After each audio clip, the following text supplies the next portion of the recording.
Bueno, primero quisiera que nos comentes, que nos expliques qué dice la ciencia acerca de la probabilidad de que haya un sismo en Bolivia, en qué porcentajes hay y en qué regiones hay más probabilidad que en otras.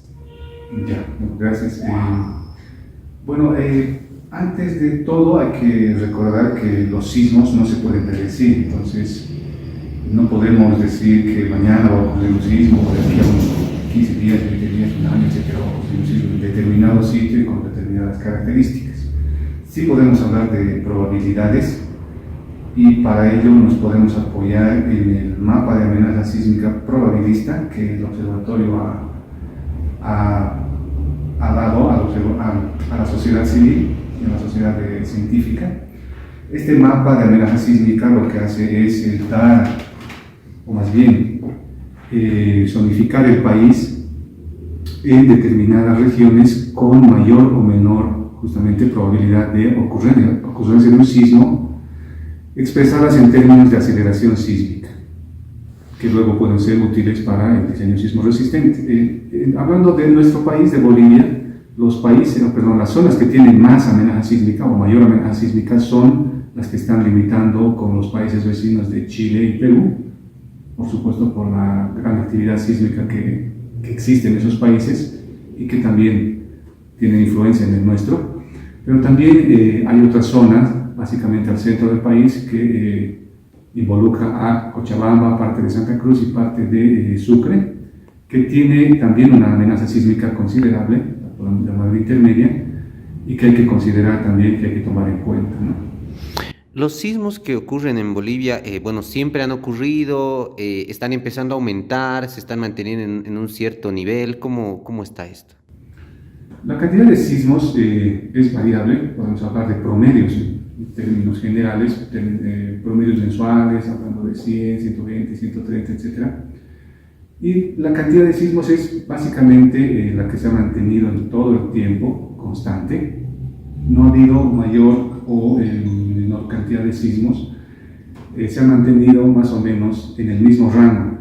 Lo que pasa es que probablemente antes habían ciudades, poblaciones que no tenían mucha población, que no daban esa información de haber sentido un sismo, posiblemente las poblaciones no tenían tantos pobladores, o que posiblemente no eran muy percibidos por la hora, etc., ¿no? Entonces puede suceder también esos detalles. Puede ser también por el tema de que se están construyendo edificios más grandes, entonces en los pisos de arriba se está sintiendo más, tal vez los sismos quizás, o por el hecho también de que, bueno, como decía, las ciudades se están expandiendo, eso también puede estar afectando a que tal vez el sismo esté sintiéndose más. Sí, efectivamente, usted tiene razón, puede ser que en edificaciones de más pisos, que se están construyendo actualmente, como decía usted, se siente más los efectos del sismo, especialmente de sismos extranjeros, podemos llamar así, de fuentes lejanas, como les llamamos nosotros, de Chile y Perú, que asociados con las características dinámicas del suelo, suelos pobres en general, pueden provocar que la población sienta más estos efectos de los sismos, y como usted también decía, pueden estar creciendo las ciudades, las poblaciones, y por eso también puede haber una sensación de incremento de estos sismos sentidos, ¿no? ¿A qué se deben los sismos? ¿Por qué ocurren, según indica la ciencia? Bueno, los sismos ocurren por el desplazamiento repentino entre dos bloques de roca, en este caso en las profundidades por debajo de la superficie terrestre.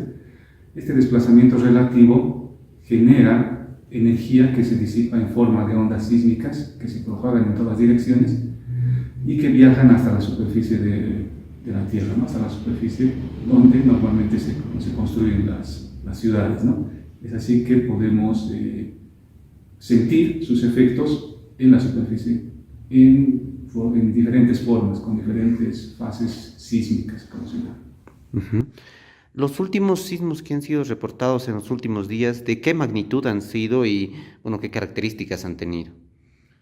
Bueno, el más relevante, podríamos llamar, es el sismo de profundidad intermedia que ha ocurrido en Chile, muy cerca de la frontera con Bolivia, con Potosí especialmente, en el sur de Potosí, de magnitud 7.3 en escala local, y este sismo aproximadamente ha tenido 126 kilómetros de profundidad.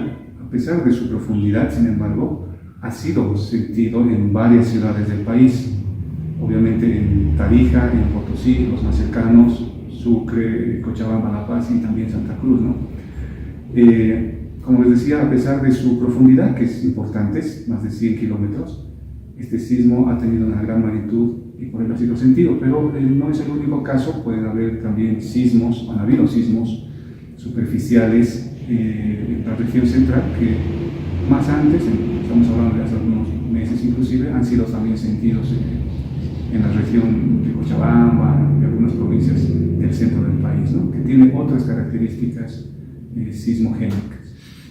Son sismos superficiales. Yo recuerdo que antes se decía que en Bolivia no llegaban los sismos, que era difícil que puedan llegar. Ahora quisiera preguntarle si es cierta, es correcta esta afirmación o por ahí es una afirmación engañosa. ¿Cómo lo ven ustedes? ¿Puede haber un sismo en Bolivia? ¿Puede incluso ocurrir un terremoto en alguna región de Bolivia? Podemos empezar por la última parte.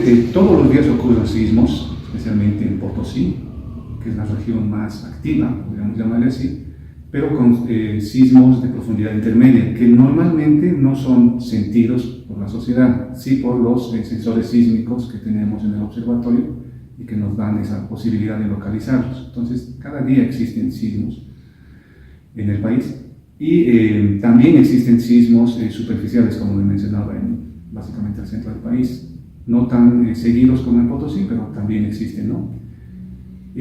Con relación a la primera parte, Del terremoto, sí. Bueno, antes se decía que no podía ocurrir en Bolivia terremotos o sismos porque decían por nuestra contextura geográfica, decían, ¿no? ¿Es cierto o no? No, no, porque justamente, como les decía, ocurren sismos en la parte sur del país, que tiene una fuente que se denomina de subducción, provocada básicamente por la subducción de la placa de Nazca por debajo de la sudamericana. Y ese contacto es lo que genera estos desplazamientos que le comentaba hace un momento, desplazamientos relativos de los bloques que generan esta liberación de energía, ¿no? Son sismos de subducción, pero también esta subducción genera ya dentro de la placa sudamericana, al interior, sismos que se denominan intraplaca. Estos sismos son básicamente corticales, superficiales, y son los que se dan en el centro del país y también un poco al norte de La Paz, del departamento de La Paz. Entonces, sí existen sismos y los sismos de otros países también nos pueden afectar, como lo hemos comprobado en La Paz, especialmente en el año 2023-2022, con sismos de Perú, que se han sentido fuertemente o intensamente, le podemos llamar, en los edificios altos, principalmente de la ciudad de La Paz, y que han provocado que la gente nos desocupe y salga para resguardarse espacios libres, ¿no? Y hablando por ahí un poco más, sería serio, ¿puede pasar que puede llegar un terremoto a La Paz, tal vez, o a algún otro departamento? ¿Hay la posibilidad? Bueno, ya nos han afectado los sismos de otros sitios, de otros departamentos, entonces obviamente sí es posible. También es posible que sucedan sismos dentro del departamento de La Paz, como ha habido en anteriores años. 1947, por ejemplo, sismo en la región de Consaca, Mapiri, que se ha sentido de manera relativamente intensa en La Paz, y el año 2014 también en la comunidad Yoja, en el departamento de La Paz, más al sur, que también ha provocado ciertos daños en estructuras que no eran sismos resistentes, básicamente casas de adobes y otras, ¿no? Y tampoco podemos olvidar el sismo de Iquile de 1998 en Cochabamba, que ha provocado muchos daños materiales y también pérdidas humanas. Entonces, el país sí tiene amenaza sísmica, sí pueden ocurrir sismos, y esta amenaza sísmica puede considerarse como intermedia. No se puede comparar con los países vecinos de Chile y Perú, obviamente, pero sí tenemos amenaza sísmica y hay que considerarla, ¿no? Tal vez en un menor grado a comparación de ellos. Sí, por supuesto. ¿Y por qué? Tal vez por no tener salida al mar, quizá. No necesariamente, tiene que ver con lo que decíamos hace rato, con el contacto entre las dos placas, la subducción de la placa de Nazca por debajo de la sudamericana, que está básicamente en este caso en territorio chileno, en las costas del Pacífico, podríamos llamarlo así, que es característica generadora de este tipo de sismos y que afectan a estos países, ¿no? Es una sismicidad alta comparada con la nuestra, que es intermedia. ¿Tener algún contacto directo con el mar, alguna salida, puede influenciar de alguna forma a que haya más probabilidades de tener sismo o no? Por decir, la ciudad de Buenos Aires, digamos, tendría más probabilidad de tener un sismo que La Paz, digamos, que no tiene mar. ¿Puede ser o es algo indiferente? No, es indiferente justamente por la localización del contacto de estas dos placas. Buenos Aires está básicamente al otro lado, con salida al Atlántico, entonces está un poco lejos del Pacífico, que es lo que llamamos el cinturón de fuego, que es una zona característica que genera esos sismos, ¿no? Perfecto. No tiene mucha relación. Y en la imagen que podemos ver en la pantalla se puede ver claramente esto. Esos círculos naranjas son los sismos intermedios, los focos, los hipocentros de los sismos intermedios, que están muy cercanos a Chile en este caso y a Perú, y que esa condición de cercanía con la subducción de estas placas lo condiciona de esa forma, ¿no? Condiciona esa generación de sismos en ese lugar. Y los amarillitos en la región central de Bolivia, que son superficiales. El mapa que tienen se actualiza cada vez, ahí por decir la población puede entrar para ver cómo está el tema del movimiento de tierra, es decir, de si hay probabilidad de sismos, demás. Sí, efectivamente. La página web del observatorio, que es www.osc.org.bo, se actualiza cada día, las 24 horas del día. Hay personal técnico que está de turno para ello, entonces se actualiza en todo momento. Y la población puede visitarla para encontrar información actualizada y también puede descargar información que le sea útil, como por ejemplo el plan de emergencias, que le puede servir para prepararse en caso de sismo, ¿no? Y saber lo que tiene que hacer antes, durante y después de la ocurrencia de un sismo. Al respecto, los ciudadanos, ¿cómo podemos prepararnos ante un posible sismo que pueda haber en la ciudad, por ahí, incluso de una gran magnitud? ¿Qué podemos hacer? Lo principal es, bueno, entender que los sismos no se pueden predecir y, sin embargo, hay que estar preparados, hay que intentar estar preparados. Para ello se puede buscar información en la web o en la propia página del observatorio. Tenemos un plan familiar que se está mostrando en este momento, es un documento en formato PDF de libre descarga, puede obtener libremente la población en general. Es un documento en el que se da información de qué es lo que se debe hacer antes, durante y después del sismo. Básicamente, tratar de mantener la calma, si es posible salir a espacios libres y con baja posibilidad de que los objetos caigan sobre uno mismo, utilizar las escaleras y evitar el uso de ascensores, preparar con anticipación la mochila sísmica, con días de anticipación, lo pueden hacer desde ahora si desean. En esa mochila sísmica puede contener elementos vitales, por ejemplo agua, pueden contener linternas, algunos documentos de importancia, mantas abrigadoras, puede ser algunos alimentos no perecederos, cosas de ese tipo. Y al momento de ocurrencia del sismo pueden tomar la mochila e ir tratando de conservar la calma y de forma ordenada, saliendo a espacios libres y tratar de resguardarse de algún posible daño. Ok, ¿qué tipo de políticas tal vez se debería asumir de parte del gobierno central, municipal, para empezar a tener en cuenta, ¿no?, los sismos y que, bueno, las ciudades estén preparadas ante un posible sismo que pueda haber de una gran magnitud más adelante? Ya, bueno, los tomadores de decisiones, que son las autoridades, en este caso son las encargadas de disponer y de hacer las políticas que correspondan para contribuir a esto que usted nos indica, ¿no?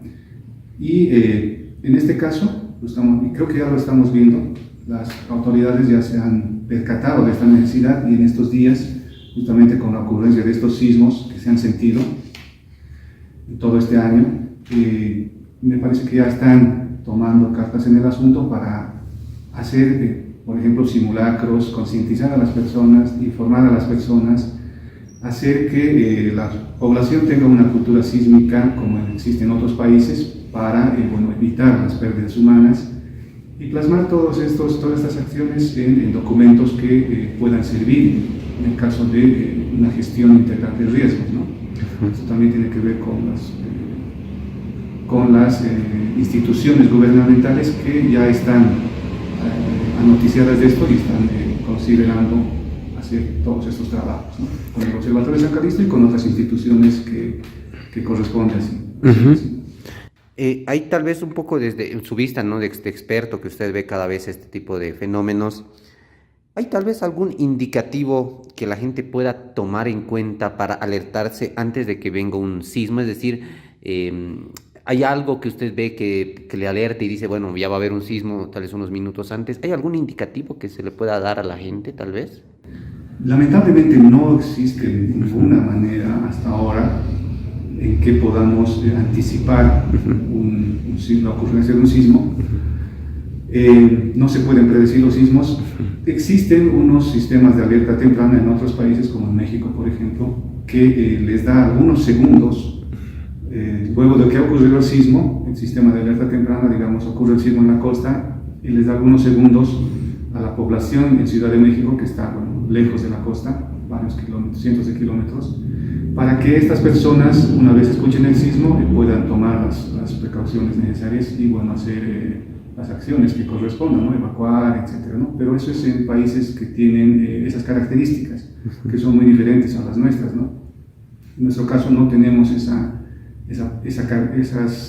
sismicidad que nos vaya a afectar, tanto como en México, pero tampoco tenemos la disponibilidad de la tecnología en este caso, ¿no? O sea, no, como en Ciudad de México no tenemos tanta probabilidad de que nos llegue un sismo de gran magnitud, pero tampoco es que nunca nos llega, ¿verdad? Exactamente, no se puede descartar aquello, y lo que se puede hacer es ir trabajando en la cultura sísmica de las personas, ¿no? Tratar de informarles de qué es lo que se debe hacer en caso de sismo. Finalmente, ya para ir concluyendo, ¿qué recomendaciones daría a la población boliviana ahora en adelante, ¿no? Que ahora ya la gente se está empezando a concientizar por este tema, tal vez dejar de hacer construcciones de casas de gran tamaño, tal vez, o poner algún seguro a las casas? ¿Qué recomendaciones usted les daría? Bueno, la norma de diseño sísmico se ha aprobado este año, más bien ha obtenido su resolución ministerial este año, pero ha salido a publicidad el año anterior, en 2023. Ha tenido una larga historia desde el 2011 y ha llegado a este momento en que ya es posible hacer un diseño sismo resistente basado en una norma que, hay que decirlo, es de cumplimiento obligatorio, especialmente para las instituciones del gobierno, ¿no? Para las construcciones del gobierno. Entonces, lo que se puede hacer es más bien hacer un diseño sismo resistente basado en esta norma de todas las edificaciones públicas y privadas que así lo vean conveniente, especialmente para las que tienen más pisos. Esto va a lograr sí, que estas construcciones sean lo suficientemente seguras para resistir a un sismo posible, en el caso de que esto ocurra, y que las personas se mantengan seguras, inclusive dentro de la edificación cuando ocurre este sismo. Eso es lo que podemos recomendar, que las personas vayan interiorizándose, informándose de qué es el diseño sismo resistente y cómo pueden lograr este tipo de diseños para su propia seguridad.